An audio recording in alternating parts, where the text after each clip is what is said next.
Hello, Sean Murray here. Like this video and subscribe to WD18. Come on, you Orns. Hello and welcome back to WD18, the Watford fan channel. Welcome to a really special video. We're joined today by that boy. He's one of our own. It's Sean Murray. Sean, how are you, mate? Yeah, I'm doing well. Thanks for having me on, guys. Our pleasure. So pleasure is all ours. And I'm also joined by Charlie Zazara. Charlie, how are you? Yeah, good. Really looking forward to this chat today. I think when I got my first season ticket was 11-12 season where Sean burst onto the scene. So looking forward to kind of reliving those times again. But yeah, thanks, Sean, for coming on the channel. Yeah, no problem. We'll be making sure to look back at Sean's time at Watford. Before we get into it, though, a bit of housekeeping. First of all, this video is brought to you by the Mad Squirrel. For the best beer in Watford, make sure to head down there before the Millwall game on Saturday at the time of recording this, 18 and over, and make sure to drink responsibly. Also, if you do enjoy this video, make sure to like and subscribe to WD18. But before we talk about your time at Watford, Sean, first of all, since you left, for anyone who doesn't know, what have you been up to? Where are you now? And are you still playing football as well, aren't you? Yeah. How long have you got? I'm now in Belfast playing football, so a team called Glentoran. I've signed here, I think it was two years ago now. And then going back before that, I was playing in the south of Ireland, a team called Dundalk, which we had a good bit of success at. I think I was there for three years maybe, and really enjoyed it. I think I got some new experiences there that I'd never had before, so that was a good time in my career. Before that, I was playing in Denmark, a team called Vejle, and that was actually the manager of that team was actually Zola's assistant manager. So that came about fun in a weird way, but I think we'll probably maybe get into that later. And then where was I at before that? Colchester before then. And then there was Swindon. Sorry? Was that with Lloyd at Colchester? Yeah, Doyley was there. And Rene Gilmartin was there with me at Colchester. So I really enjoyed my time there as well, actually. I was there for a couple of seasons and it was good place to be, really good club. So yeah, and then I think that was it. Swindon Town before then, and then before that I was still at Watford. So it's nice. Short version of my, I guess. Yeah, obviously born in Watford General, so proper Watford boy, signed for the club when you were 7 years old. What were your kind of first memories of signing for the club, going through the academy? Did you ever go to watch some games? I think I definitely used to go and watch quite a lot of games. I was always sat in the family stand next to the away fans. I think it was.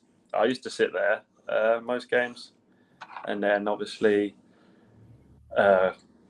when I joined the academy, I think I was 7 years old, and we used to train. I think it was at a school, St Clement Danes. We used to train in, and then I think pushing through after that, it was all kind of just, you felt like you was a proper player in the academy, and I enjoyed it a lot, actually, coming through. Yeah, Charlie, you went through a list as well, didn't you, of other academy graduates that came through at a similar time? If you want to rattle through those names. Yeah, just when Sean was coming through, like Britta Sumbalonga, who we saw at the Vic last year, Connor Smith, Marvin Sordell was on fire at that time, Dale Bennett, Ross Jenkins, Lee Hodgson, Tommy Hoband. So a lot of those players coming through. I think it was a time where Watford needed our academy players, but what was it like, Sean, kind of that group of players? Did you feel like there was a good pathway to the first team? Yeah, I think from when I was about 15, 16, I knew there was a massive chance to make the first team in Watford. I think they relied heavily upon the academy at that point. Obviously, the money wasn't there then, so they knew that if they could bring boys through, that could be either they make the first team better or they could sell them on and make money. So I think I knew from when I was probably 15, 16, you got a massive chance here of getting into the first team. So that's kind of a good incentive. I think you know that you're getting closer. Yeah, definitely. And you made your debut against QPR at the end of the 2010-2011 season. How did that feel? Which players helped you settle into the first team most as well, even if it's those players that we just mentioned just now? Yeah, I think it was the older players in the time. It was the type of players like John Eustace. I think Danny Graham was playing around that time, was he? Or Mariappa?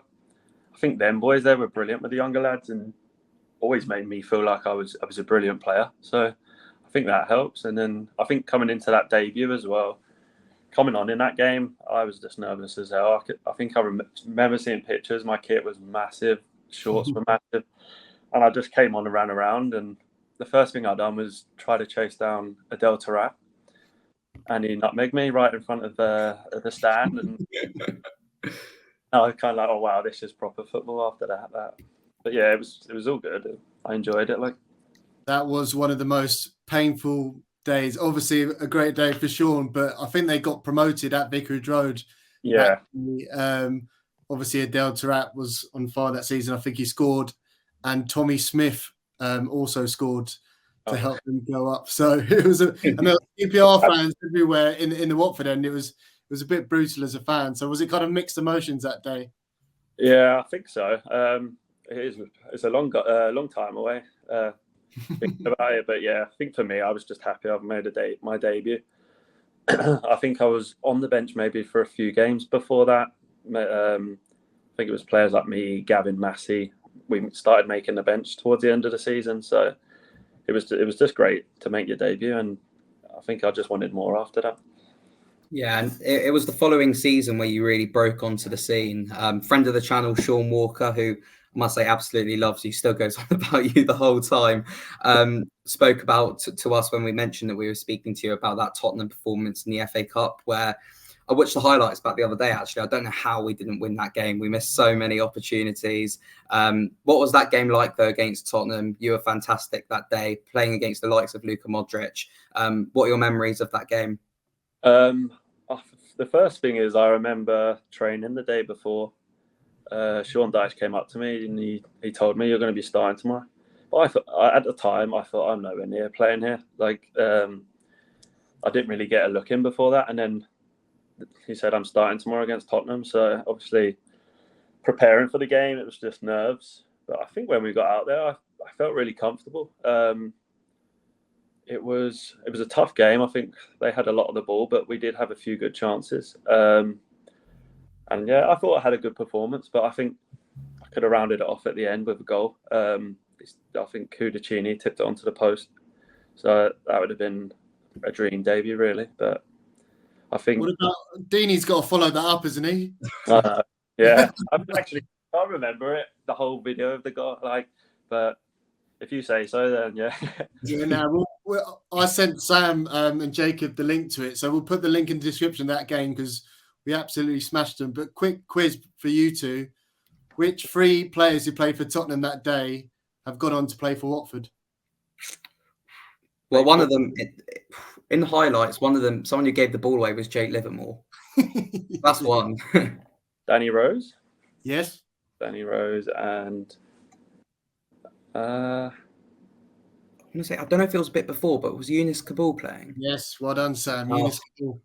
Get in. I thought football knowledge is terrible, so you're going to win. Well, it's not bad. That day you were brilliant, running rings around Luka Modric. Who obviously he's done all right for himself, but yeah, I think that game kind of gave everyone, the fans, that idea that you can play. And obviously you went on from there and kind of won that place in the first team. 11 goal contributions in 17 games at the back end of that season. How did it feel? Like you said, when Dyche kind of said you're playing that day, how did it feel transitioning into the first team and then becoming such an integral player and performing so well? Were you nervous at all, or was there like a no fear approach? I think at that age it was kind of a no fear approach. I think what helped the most was probably the manager and his staff at the time. They didn't bombard me with any information, any tactics. It was just go out and do what you can do, play. I think I was taking all the set pieces, the free kicks, and he kind of just let me go out and enjoy myself. And I think that's probably what you want to do at that age. not worry too much about tactics and tracking back and doing this. So yeah, I think at that point it was just go out, enjoy yourself, play your game. I think they obviously trusted me as a player, so I went out and done that, and it worked brilliantly for the rest of the season. I couldn't believe how well things were going. To be honest, it was a shock to myself, and I think the people I was playing with in the academy and my family and everything, they was like, wow, it was brilliant. So yeah, it was a great first season for me. Do you have a particular highlight in terms of a favourite moment from that season? I think the goal against West Ham away, just because I don't know that stadium's not there anymore, and it was a good finish, I thought. And the fans that day, I remember, they're brilliant. Honestly, I think they were just up in the corner near where I scored, and I ran over to them. So yeah, I think that goal meant the most to me personally. I think my family came to that game as well, so it was a good one. They were a decent team back then. I think they just got relegated, but they had some top players. But yeah, it's just you broke into the team, and it felt like every goal was a worldie, whether it was a free kick. I particularly liked the Brighton free kick. I was doing work experience with the media team, and my first experience kind of in the press where you've all got quiet. But when that free kick went in, I just stood up and cheered and got so many evils, but it was class. It felt like that free kick wasn't actually that good, but the keeper's made it look good. I think his positioning was all off or something, because it didn't really go in the corner. Sean, you're not supposed to say that, mate. No, I can be honest. Proper top bin. It's in the past. I could be honest. I think it better free kicks than that one, but no, definitely. I think in my career I got 2 goals at Brighton, and it's good to see them doing so well now, because it's a really good club. Yeah, I think Watford have had some great days at Brighton as well. I remember the day we got promoted down there. I was recovering from my knee surgery, so I was down watching the game. So it was a good drive back up the road. What day? Were you on the bus? No, I drove down. I actually went with one of my friends. We went down and then I sat with the fans and watched the game, and then we didn't get promoted till a bit after the game, was it? Yeah, we need to wait till the 3:00 games, Middlesbrough. Yeah, so I found out on the drive home. So it was a drive home, dropped my friend off, and then straight to the training ground for, I think it was a few days of celebration. Yeah. We'll talk a bit more about those celebrations in a bit, but after your breakthrough season, really, that summer was a summer of all change at Watford, where the Pozzo family came into Watford at the start of 12-13. New owners, new manager, Gianfranco Zola comes in, and all the new players. What was that like at the time? Because we've spoken to both Tommy Hoban and Jonathan Bond on the channel, who just told us how ridiculous everything was. It all happened so fast. Yeah, it was. I think it was right in the middle of pre-season, maybe the first week of pre-season, it all changed. And then obviously Sean Dyche going and Zola coming in. It was a big change, different style, and a lot of new players coming in. But I think it was probably the perfect manager to have come in at that time. He was brilliant, obviously, and I don't think anyone would say a bad word that's played under him, especially even if you're not playing in the team. You still think he's a brilliant manager, because how he treats you and all the boys, really. Did you have any dealings with Mr. Gino Pozzo? He's talked about a lot, especially now with Watford fans. But what was it like being a player under him? And obviously you're there for a while. What was he like for you? He was okay. I never really had any dealings with him. To be honest, I think I was a young lad, so I was still quite young and just trying to getting on with my football. I never really had any talks with him, I don't think. And I think at the time, as soon as he came in, I got offered a long-term deal. So I was kind of tied in. I think it was 5 years I had. So I never really had to have any talks with him about contracts or anything like that, because I was in for the long run, really. Yeah, I must ask as well, because at the time, obviously, Gino was had those links to both Granada and Udinese, which brought all those players in.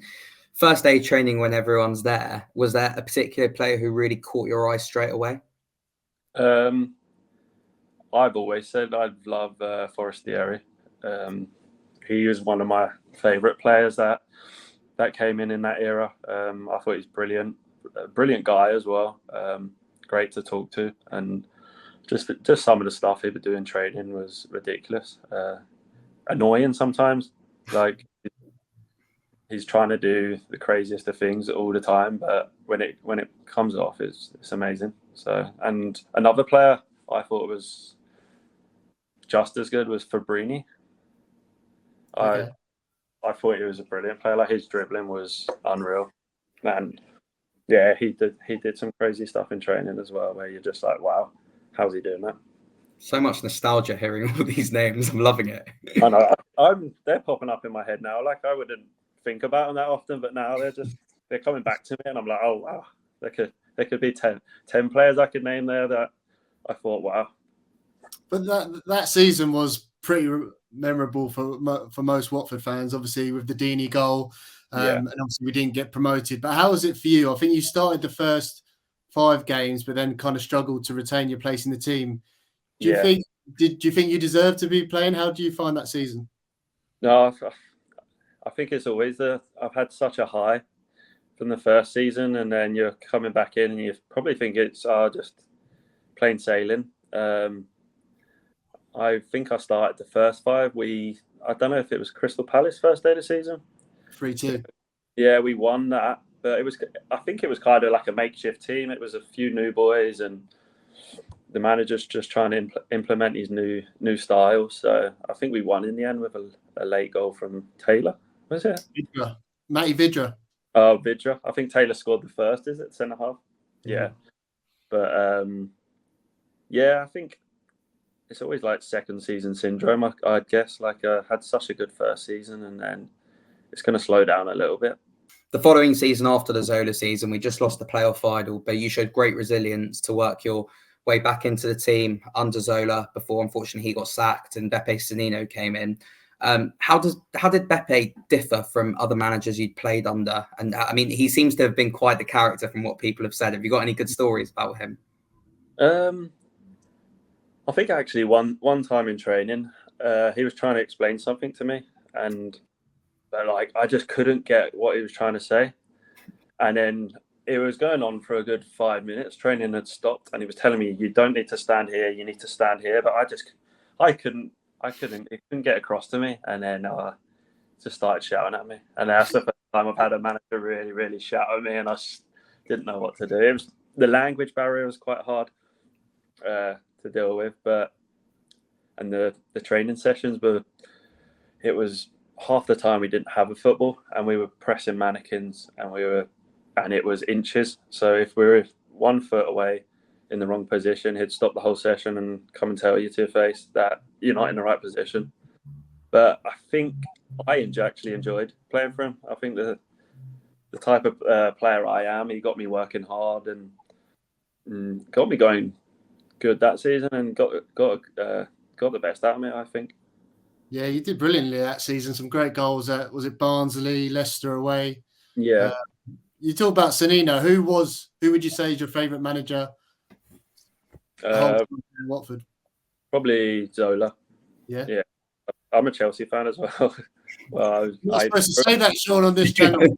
I grew up a Chelsea fan, so to play under Zola was already magic, like as soon as he came in. But then for him to be the type of guy he was made it even better. Most days he would stay out one-on-one with me and work on what he thinks I needed to work on. So even that whole first season where I wasn't really playing, he would stay out with me, take free kicks, do shots, teach me how to volley the way he does. So that kind of says a lot about the type of guy he was and the manager he was, because I wasn't really at the time. Oh, I'm missing Zola now. Just the thought of it. Football was just amazing. It was. I think back mainly to in that very first season, Brighton away, we won 3-1. I think under the lights there, and we scored an unbelievable goal on the counter attack. It's just pure vibes. That's all it was really. Was that Vidra's goal? Vidra's goal. Yeah. Oh my! It was the fastest man on the planet that game, wasn't it? Yeah, ridiculous, unbelievable. Well, you touched on it before though about your injury in 2014. how difficult was that? Obviously, it's difficult for any player, but particularly when you've come through the academy, you were sort of on and off in terms of playing as well. But how did it impact your Watford career, and what was the recovery process like as well? I think if you look at it, that was probably the end of my career at Watford. I never really played a game after that because I went on loan when I got back from injury. Watford were promoted to the Premier League, so it was going to be a hard process to get back into the team anyway.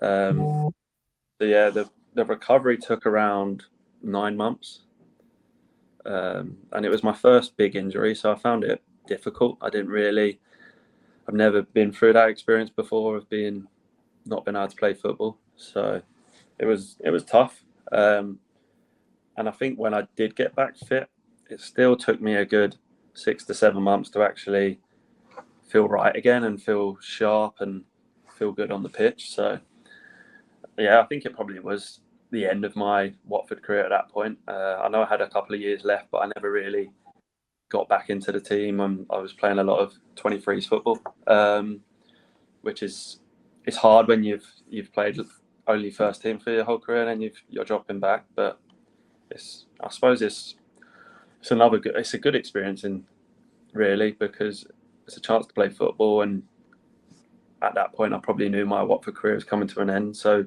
a chance for teams to watch me play and try and find somewhere else after that.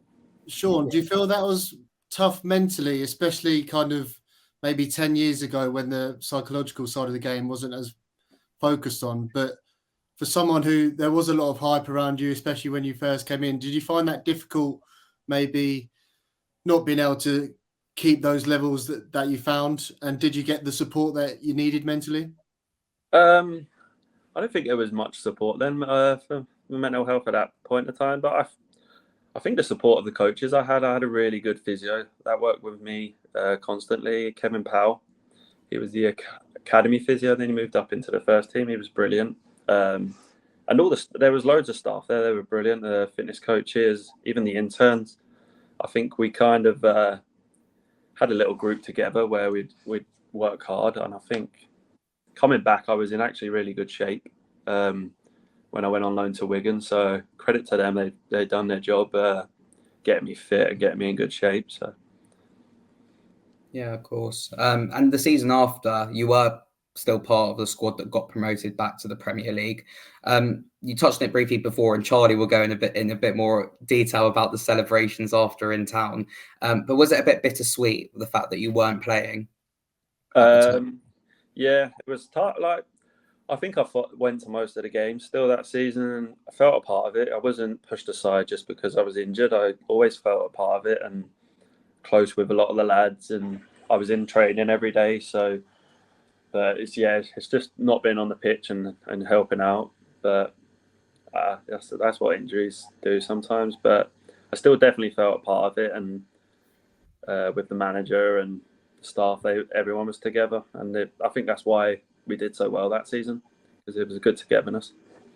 Yeah, I remember very well being in Yates after that Sheffield Wednesday game when we unfortunately that happened, and obviously there's that video I think of Troy Deeney leading the chants. I think it ended up with going mental in some particular way, but you were there. How good was that night out? Is there anything in particular that you can remember? Who was the last man standing? Oh, definitely weren't me. I won't be remembering who's the last man standing. It's I'm a lightweight, so no, it definitely wasn't me. It was a good night, yeah? Oh, it was brilliant. I think it was, I don't know, it was a good week, I'd say.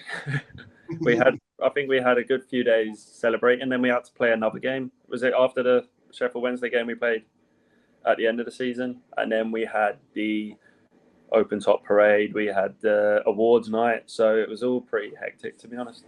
Just a lot of celebrations, but I think it doesn't happen that often, so you have to celebrate like that. Yeah, a few good nights out, definitely well deserved. I mean, how old would I have been? I would have been 11 years old, so I can't say I was out for too long, but I see Charlie shaking his head there. Hopefully we have another promotion to look forward to very soon. But looking back, I know it was a really difficult end to your career at Watford, but do you think there's anything that you could have personally done any differently to have had a longer career at Watford or stayed at the highest level even? I know injuries aren't in a player's control, but do you believe that you perhaps did everything in your power at least? Probably not, no. I think, what age was I? 21, 22. Looking back at my career now, there's definitely a lot of things I should have done differently, and spent less time on the weekends, maybe going out, and then I think especially training wise, I've always give 100%. I think if you ask anyone, I work very hard when I'm at the training ground, but out of football, I probably didn't give myself the best chance to recover, to do anything, and that you eat right, drink right, all the basic stuff. But once I was at the training ground, I think I gave 100% and worked hard. But looking back now, those little bits probably could have prolonged your career and got you to a higher level. So, but it's all in hindsight, really. You never know. Injuries could still occur if you didn't do that, or yeah, of course. I think nowadays you don't get that attention to detail within the club structure and how to look after yourself, nutrition, stuff like that. Maybe at the bigger clubs that long ago, but for a club like Watford, they probably don't get that aftercare that they do now. No, definitely. I think at the time when the Pozzo was coming, it did get very, very professional. The food was amazing. They had a lot of staff there that made sure you had everything you need. So there was no excuses for not being ready and not being right. So I think the Pozzo's coming in definitely did help that. And we talk about hindsight, and kind of we've gone through your Watford career, but when you were smashing it for like the FA Youth Cup, there was actually some interest from Man City reportedly. Is there any truth in that? And was there ever a conversation, or did you ever want to leave? I mean, we've seen kind of Jadon Sancho make that move, and he's gone on to have a good career. But was that interest true? And did you have that conversation? Yeah, it was. I think it was when I was 17. There was big interest from up at Man City. I think they were going through a phase of trying to find the best young talent around the country and bring them in for this new project they were starting. So it would have been at the time this was all going on. But there was interest, but nothing came about. I think they made an offer and Watford said no. And then it would have had to go through a thing called tribunal. Yeah. And Watford, all the money they ever had, they put through into their academy, really, and into the club. So I think a decision of that would have been quite a lot of money for a 17-year-old, decided by someone else. So it never came about. But yeah, that could have been an option at that time. But it's probably, in my opinion, it's probably great that it didn't happen, because a year or two later, I'm playing first team football, and how many years would it took me at Man City to get into the first team? So it's probably, it was great. It didn't work out, and it's probably the best thing for me. Yeah, definitely. And we did have some questions on social media for you. One of them from Murray Stevens on Instagram. And he's asked, what was your favourite goal and favourite game you played in during your time at Watford? I'd say probably the West Ham goal. I think I answered it earlier. Came in a bit too early, but I think the West Ham goal. I think just looking back at it now, that was an iconic stadium. It's no longer being used. It's no longer there. So, and I think they were such a good team at the time as well. And I think just the whole atmosphere of the game made it even better.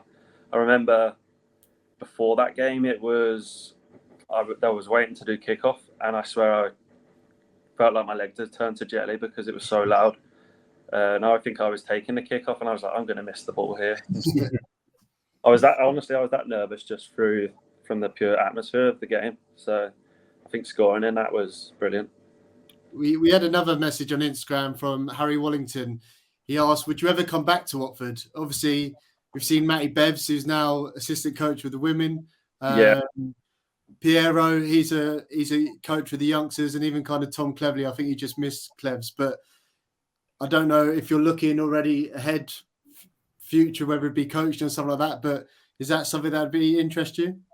I would never rule it out. I don't know what what like platform I'd come back to Watford, because I'm at the moment I'm not interested in coaching, and as well I've settled over here in Belfast, which is a hard thing coming back. Have a house here, kids here, and I'm really settled over here, and I actually love living here. So, but if I was to go back anywhere, I'd definitely be back at Watford, and yeah, you never know, could happen, but not in the near future. Yeah, definitely. There's one thing about football is that things can change so quickly, so you never really know. The latest academy graduate to have come through is Ryan Andrews at right back. Arguably the first academy player to break through into the first team and cement his place probably since you and Tommy Hoban. He's going through a bit of a difficult period at the moment. He just got sent off against Sunderland the other week. He's serving a 4-match ban. Is there any advice you'd give to an academy graduate who's perhaps going through a difficult time? I think it shows a lot that he's already in the first team. He's playing, so he's obviously very talented. So I think sending off is something you'll learn from. Probably has to happen. You have to have bad times in your career to learn from it. So I think if he's strong enough and it's got good boys around him, then he'll definitely learn from it and be better from it. It's great hearing that chant. He's one of our own, ringing round once in like 10 years long. How did that feel when you heard that chant and like the fans singing about you? Brilliant, yeah. I think my family loved it as well, hearing that, especially because they've lived in Watford a long while. So to hear the Watford fans sing that was great. It feels good. I haven't really had a proper. I've had a couple of chants at other clubs since then, but that's the one that sticks around in my head. So it's probably the best chant I've had about me. Good stuff. Good stuff. It's better having a positive one than a negative one. Yeah. Wanted to end on something that's a bit of fun. We might have to jog your memory, but we wanted to ask about your old Watford teammates. Okay. So we've got a couple of questions, categories, best and worst for each. So have a think. If you can't think, we'll just move on to the next one. So best and worst. So first up, who was the best and the worst dressed teammate at Watford? The worst dressed was Akechi Anya. Remember that one easy. I think, I don't know, anyone would say he's the worst dressed. He'd turn up to training in anything he could find. His Scotland tracksuit, like probably 4 days a week he'd wear his Scotland tracksuit. So yeah, Akechi, definitely the worst dressed. And the best dressed, in my opinion, maybe Keith Andrews. Nice. As well. He's actually set up his own clothing brand, and he used to drive a truck into the training ground and sell his clothes to the boys. So I know he wasn't there too long, but I think he's good. It was smart clothes, smart casuals, lovely.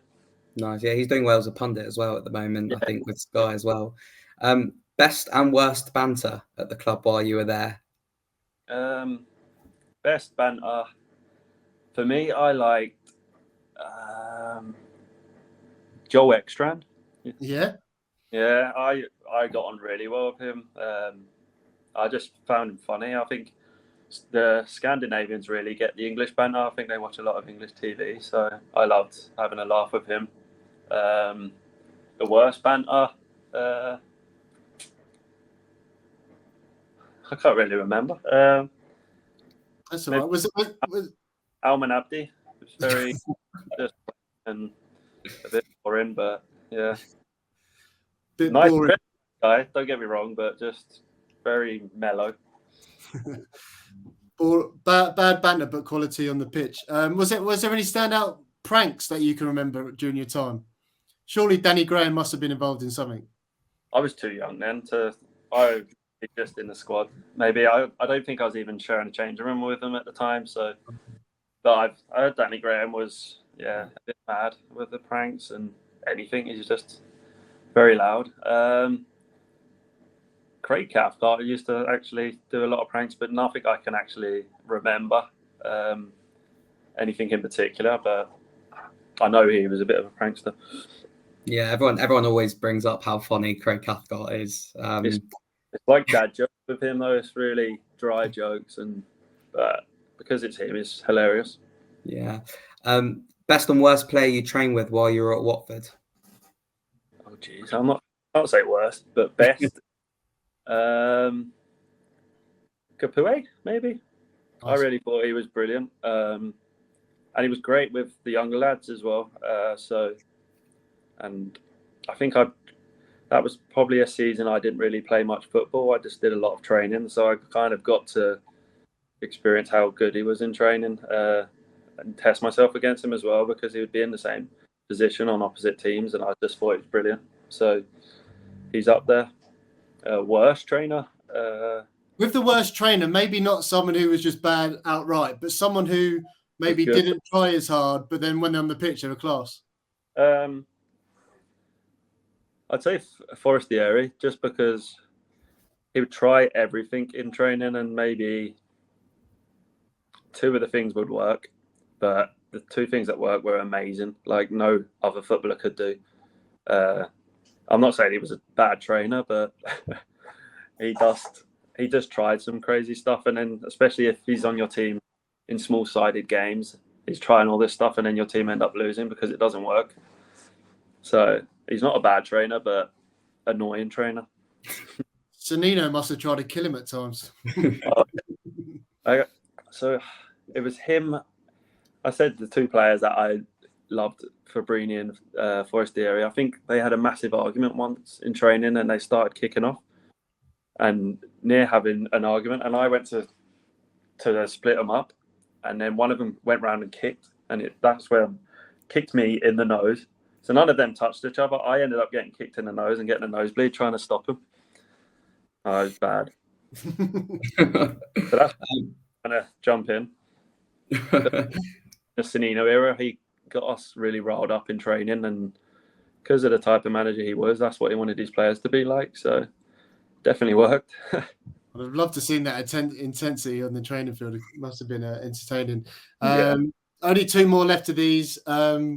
Best and worst dancer? Worst dancer, probably Rene Gilmartin, just because he's so big, huge, and no one that big should really dance. Best dancer? Who have I seen dance? Troy Deeney is probably a good dancer. Yeah, just from experience of music and going out, he's probably a good dancer. I'm definitely not up there for good dancers. So. No, I love that. I'm sure everyone was able to show that on the night out after we got promoted as well. Last one to wrap up. Best and worst trim? Jesus. Akechi probably worst. He just wouldn't cut his hair for months. I think saving money. Probably a millionaire already, and he's trying to save money by not getting a haircut. So fair play to him. Best trim? No, nobody's had really any. all of them are bad. Everyone. I just remember with the basic haircut, isn't it? Yeah, I couldn't say best trim. I don't know. I just remember with the Akechi afro. I remember at the start of the second Zola season, we signed Irene as well, and they both had the exact same hair from behind, a huge afro. When they were shooting, I sat in the family stand, and so when they were shooting towards the rookery, I couldn't tell which one was which. So I was too young at that point to understand like positions and everything. But those are the days with the big afros. We need those back, I think. Didn't Angela have quite a cool trim? Oh Gabby, long hair. I think. Cassetti. He was a gorgeous man. Good beard. Yeah, good beard. He was a brilliant guy as well. What a player. It's the 40-year-old ever, I think. Yeah, but I mean, we have to ask just while on Cassetti then. That with the Deeney goal against Leicester, what was it like to be in and around that in the squad? It was good. Yeah, I think I wasn't even on the bench that game, but I was in the squad, but in the stand. But it was amazing, honestly. I've never seen anything like it, and I think looking back at the videos, you still think, wow, it gives you goosebumps, doesn't it?